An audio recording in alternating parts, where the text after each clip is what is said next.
আমি বমলা মাছের তরকারি বানাবো, তার জন্য কড়াইতে দিয়ে দিলাম পরিমাণ মতন তেল,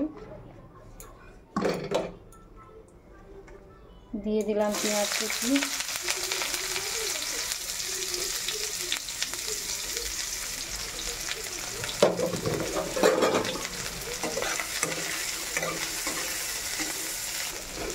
পেঁয়াজটা একটু লাল লাল করে ভেজে নেব।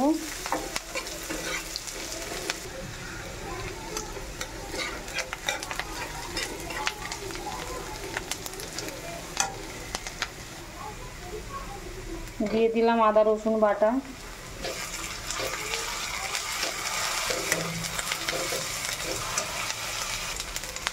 দিয়ে দিলাম জিরে ও ধনে বাটা, দিয়ে দিলাম লঙ্কা বাটা, দিয়ে দিলাম টমেটো কুচি। এবার একটু নাড়াচাড়া করে নেব। মশলাটাকে আমি ভালো করে কষিয়ে নেব।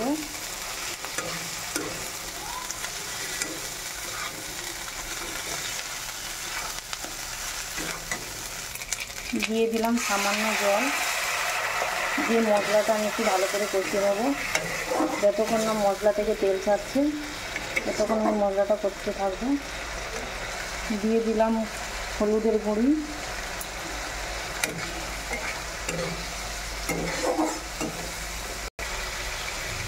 দিয়ে দিলাম পরিমাণ মতো লবণ।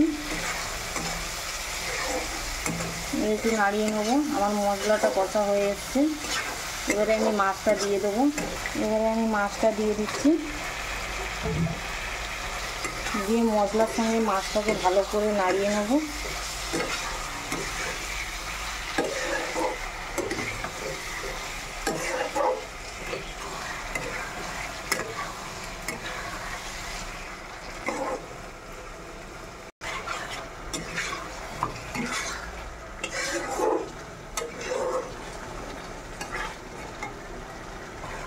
এবারে ঢাকনাটা একটু চাপিয়ে দিলাম।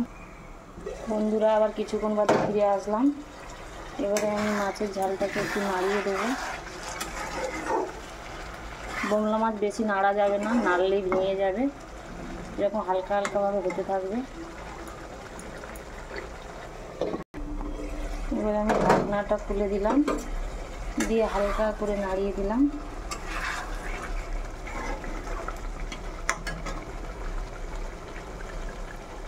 এবারে একটু দিয়ে দেবো সামান্য গরম মশলা।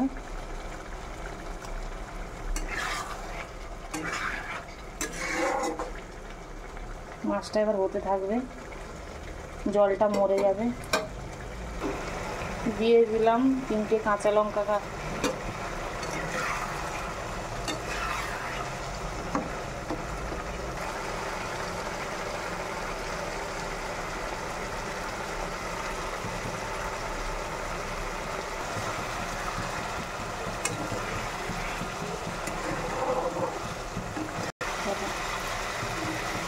বন্ধুরা, এবার আমার মাছটা রান্না হয়ে গেছে। এবার আমি নামিয়ে ফেলবো।